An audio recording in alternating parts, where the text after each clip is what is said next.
সবার সহযোগিতা থাকলে আগামী 10 দিনের মধ্যেই জাতীয় সনদ তৈরি করা হবে বলে জানিয়েছেন জাতীয় ঐকমত্য কমিশনের সহসভাপতি ডক্টর আলী রিয়াজ।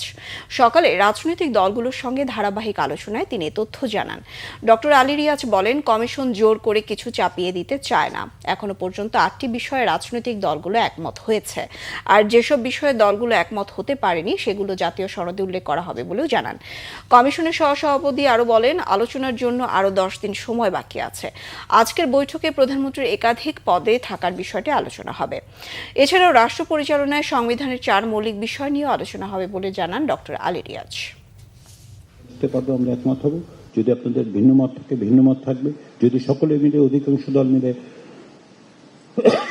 দুঃখিত যদি আমরা মনে করি যে এটা আসলে আমরা বিবেচনায় রাখতে পারবো না, তাহলে সেটা বাদ দেওয়ার ব্যাপারে কমিশন কোনো অবস্থা নেই। কমিশন মনে করে যে এগুলি গুরুত্বপূর্ণ, সেই যে কারণে উপস্থাপন করা হয়েছে, কিন্তু আমরা জোর করে কিছু চাপিয়ে দিতে চাইনি, কখনো চাইব না।